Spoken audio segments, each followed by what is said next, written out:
Bienvenue. Alors, je me connecte au guide de lumière pour la guidance du jour.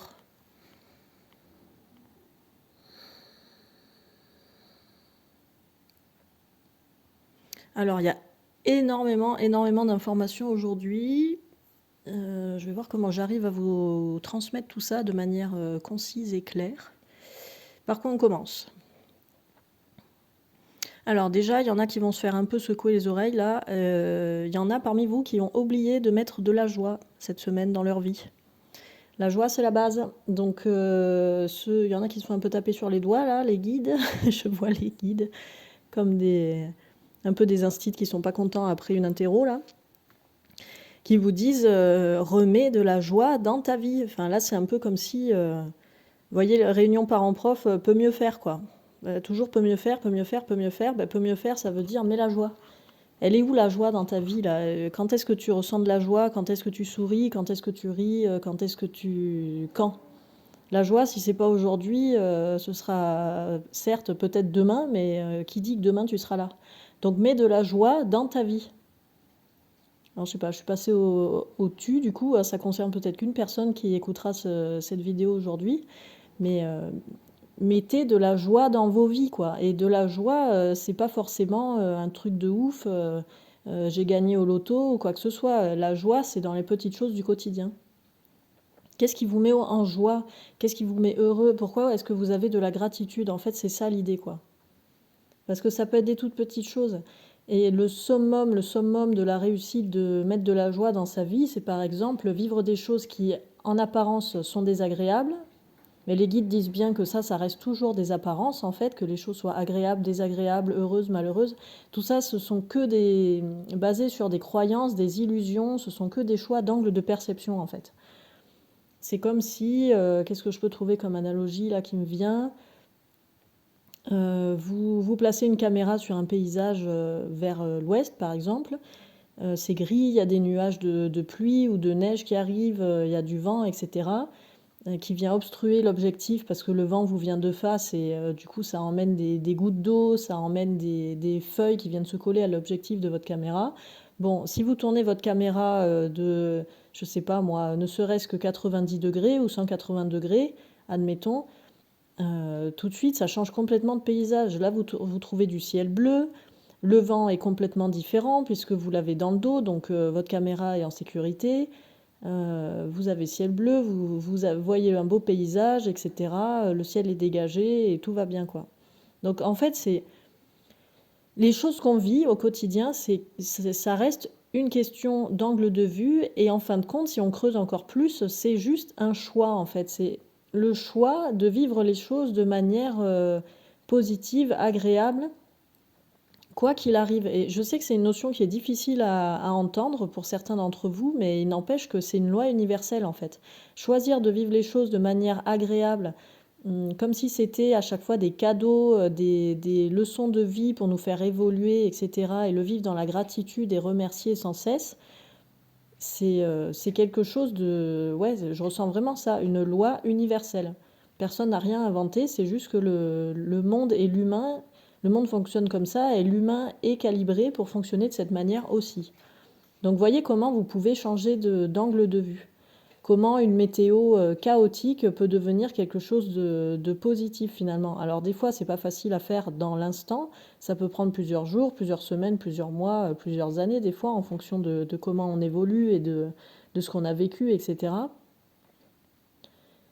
Mais du coup, je suis capable de canaliser ce ton-là sur ce coaching divin-là, parce que pour avoir une vie personnellement extrêmement chaotique, je peux vous assurer que c'est possible en fait de faire ça, quels que soient les événements de vie qu'on traverse. Donc les guides insistent bien là-dessus. Mets de la joie dans ta vie. Ça peut être juste, tu rentres chez toi, tu t'assois dans un fauteuil confortable et là tu respires quoi. Juste tu respires, t'es au chaud, t'es chez toi, t'es bien, t'es en bonne santé, t'es en sécurité. Juste sois heureux de ça en fait, de ce moment, même s'il dure 5 minutes parce qu'après il faut que tu repartes déjà en rendez-vous ou ci ou ça. Toutes choses dans nos vies, dans nos quotidiens, sont source de joie.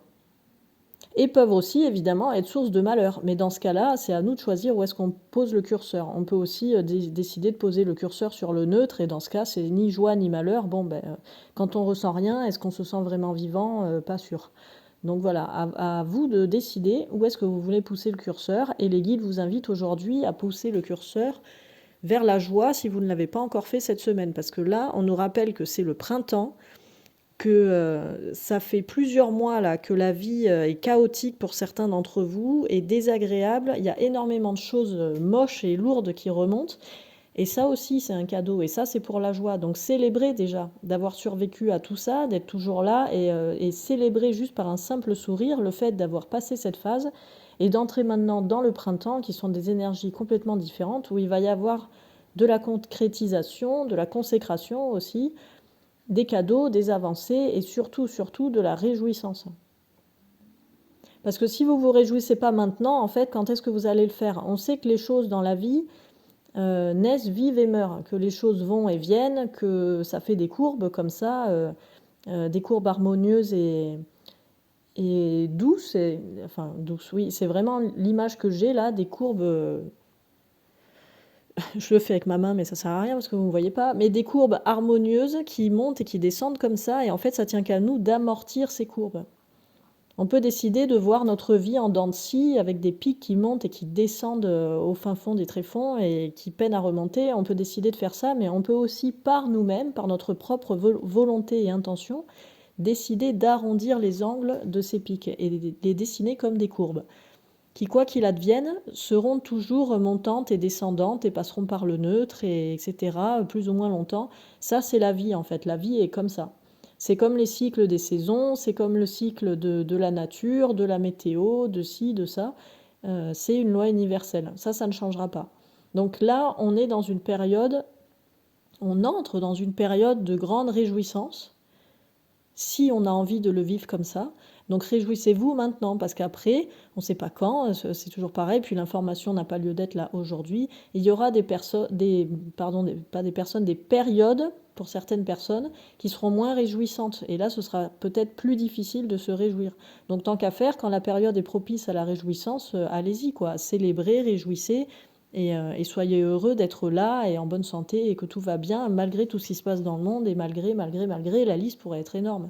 Appliquez-vous davantage à faire la liste de ce qui va, de ce qui vous rend heureux et de ce qui vous réjouit. Voilà, ça c'était pour les petits tirages d'oreilles pour les élèves qui ont oublié la base. Ensuite, je demande s'il y a autre chose parce qu'il y avait d'autres messages.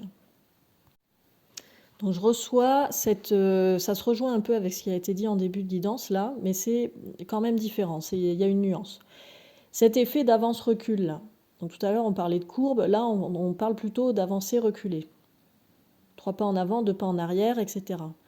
C'est normal, les guides vous disent, c'est normal que vous ayez cette sensation-là, en fait, c'est parce que, comment dire, muer, transmuter, changer de peau, c'est vraiment quelque chose, changer, évoluer, c'est vraiment quelque chose qui fonctionne comme ça. Vous êtes obligé de reculer par moment pour prendre de l'élan, pour franchir le niveau supérieur.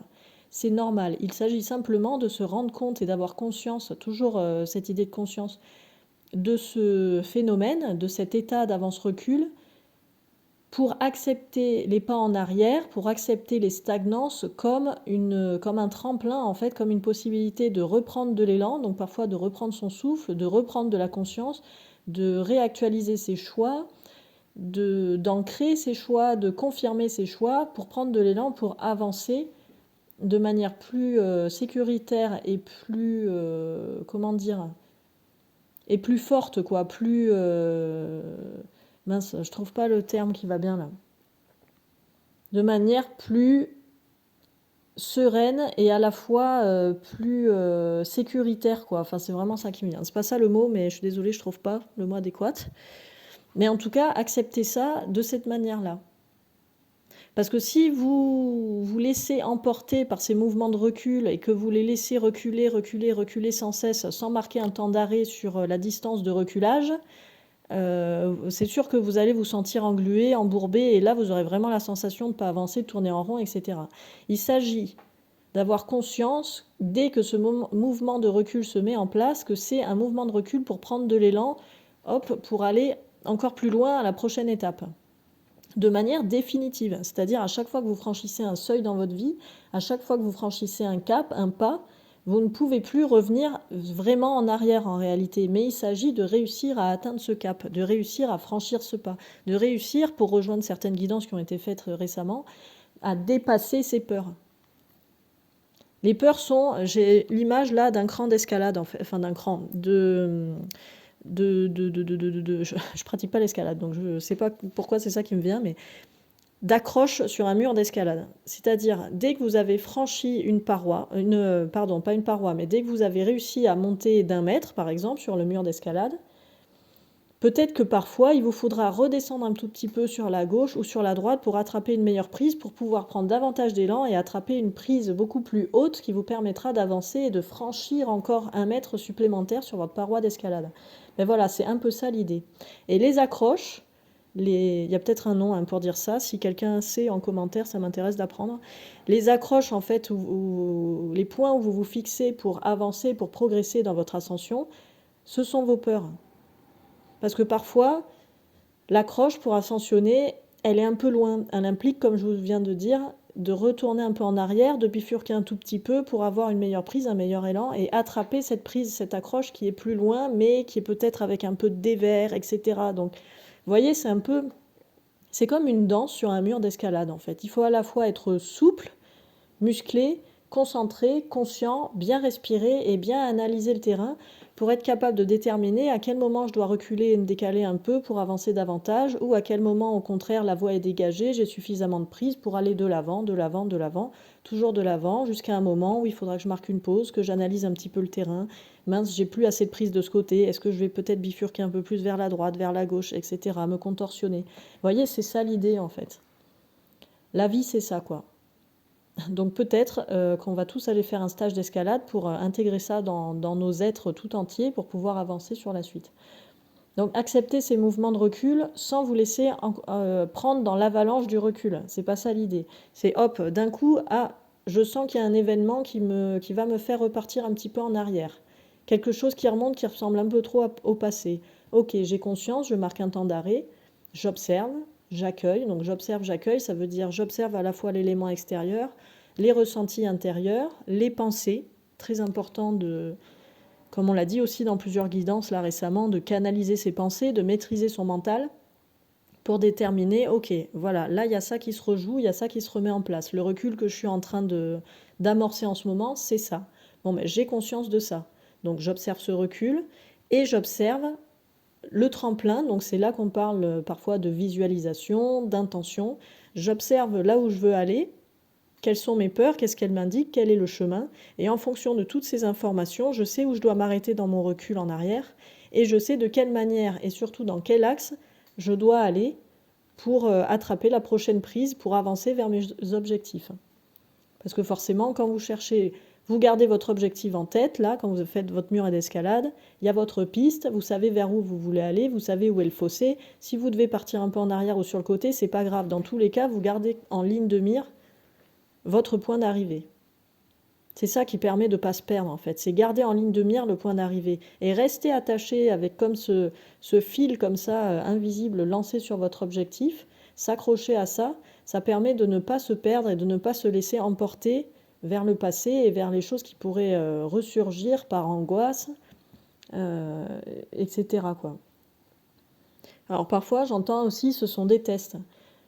Tu as envie d'aller par là, tu penses que tu es complètement ancré et habité totalement par une nouvelle notion que tu viens d'apprendre, par une prise de conscience, etc. Donc la vie peut envoyer un test. Voyons si tu es vraiment ancré, voyons si tu as vraiment compris. Parce que parfois, il y a des cadeaux qui nous attendent, qui nous sont prévus, qui sont sur le chemin, mais ces cadeaux sont tellement grands, sont tellement énormes, sont tellement puissants, que la vie veut ça, enfin la vie, les guides, on a Dieu, on appelle comme on veut, hein, toujours pareil. Cette énergie qui est vraiment toute puissante, plus grande que nous, et à la fois qui nous habite chacun, hein, qui est dans chacun de nous, va nous envoyer des tests pour voir, ok, là ce qu'on veut t'envoyer c'est hyper puissant, est-ce que tu es capable de recevoir ça et de l'utiliser à bon escient? Donc à nous de reconnaître ces tests, à nous de nous rendre compte, même si on commence à aller vers quelque chose qui est illusoire, de nous dire, ah mince, là je suis en train de répéter le passé, je suis en train de tourner en boucle sur quelque chose que je suis censée avoir déjà compris, déjà transcendé. Bon ben c'est ok, c'est pas grave, j'ai commencé à faire ça, mais c'est ok. Ayez toujours de la douceur et de la bienveillance envers vous-même. Je me rends compte de ça, donc je me retire comme je peux de la chose, de sorte à avoir une vue plus globale.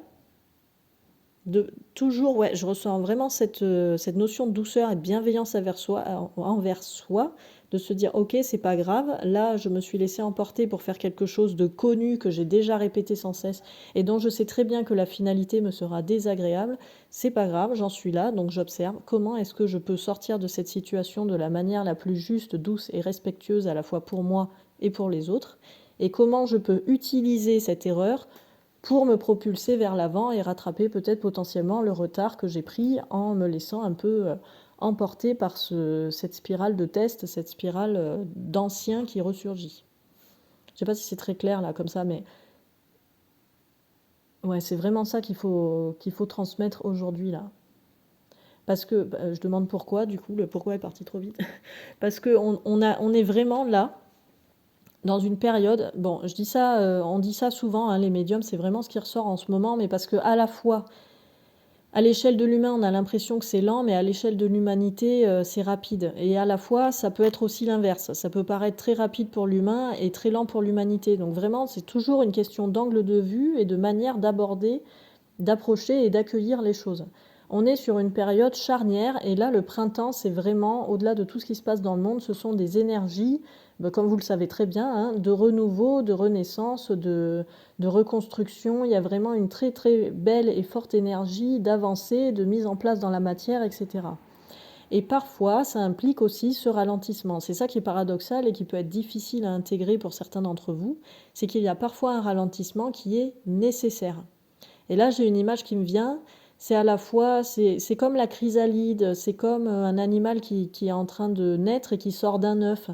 Il y a cette notion d'avance-recul. C'est-à-dire que pour percer le cocon, pour percer la coquille de l'œuf, en fait, l'animal, l'insecte, doit à la fois reculer, prendre de l'élan, il perce un peu, il voit un peu le jour, mais il doit à nouveau reculer, reprendre de l'élan pour repercer, et petit à petit, ça perce, ça perce, ça perce, jusqu'à temps qu'il sorte totalement de la coquille. Et une fois qu'il y a ça qui est fait, bah, il faut qu'il prenne soin de lui, parce que ça lui a demandé beaucoup d'efforts. Donc vous voyez, là, il y a un temps d'arrêt à nouveau. Des temps d'arrêt qui peuvent être très longs et qui peuvent paraître frustrants et insupportables pour certains d'entre vous, parce que parfois, c'est vraiment très long, les temps d'arrêt. Et c'est ok en fait, ce sont des temps où il faut à la fois prendre soin de soi, se reposer, évaluer ce qu'on vient de faire, évaluer comment on l'a ressenti, faire le point. Est-ce que j'ai toujours envie d'aller vers cet objectif ou pas? Si oui, comment je peux affiner mon intention, mon objectif, comment je peux baliser le chemin, etc. Voir et revoir en fait sans cesse, parce que la vie est mouvement, et ça c'est pareil, c'est une loi universelle aussi. La vie est mouvement et on ne peut rien faire contre ça, parce que c'est immuable en fait, c'est complètement intrinsèque à la vie, c'est comme ça. La vie, c'est le mouvement. Et dans ce mouvement, ça implique des moments de repos, des moments d'incubation, des moments d'attente, entre guillemets. Et ça, en soi, je crois que ça avait déjà été dit dans une guidance, faire le choix d'accepter ces moments d'arrêt sur image, ces moments de repos, ouais, c'est vraiment ça là que je reçois, de repos dans la douceur et le respect de soi, c'est une action en soi.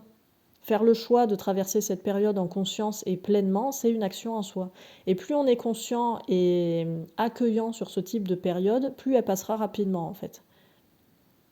Tout en gardant le flot de la vie. Des fois, on peut se dire, oh là là, j'ai tellement de choses à faire pour avancer sur tel projet, tel projet, tel projet, et tout ce que j'ai envie de faire, c'est d'aller m'allonger par terre dans l'herbe dans mon jardin. Ben, c'est ok en fait, parce que peut-être que quand vous allez faire ça, allez vous allonger dans l'herbe dans votre jardin ou dans la nature, pour ceux qui n'ont pas de jardin, il y a des nouvelles idées qui vont arriver, vous allez avoir de nouvelles idées et vous allez vous dire, ah mince, ah ben oui, heureusement que j'ai pris ce temps d'arrêt parce que j'étais partie sur tel projet, tel plan, etc. Et j'avais pas pensé que je pouvais contacter telle personne, que je pouvais aller dans telle direction, faire telle formation, etc., faire tel choix de vie, etc. Donc ces temps-là, qui sont a priori, enfin pas a priori, mais qui peuvent en apparence être des temps inutiles parce que ce sont des temps de rien ou des temps de loisirs purs, sont profondément utiles. Les guides disent que c'est surtout dans ces moments-là, quand nous sommes en train de faire ces activités, donc que ce soit du rien ou du loisir profond, qui nous envoient des informations utiles et hyper efficaces pour avancer pour la suite. Donc accueillez ces moments.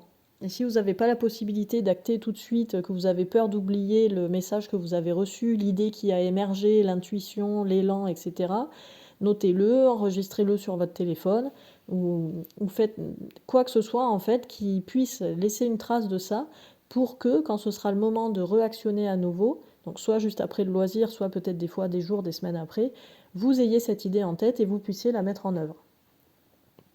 Décidément, aujourd'hui, ça fuse. En même temps, je me dis, il faut laisser quand même des infos pour la guidance de ce midi.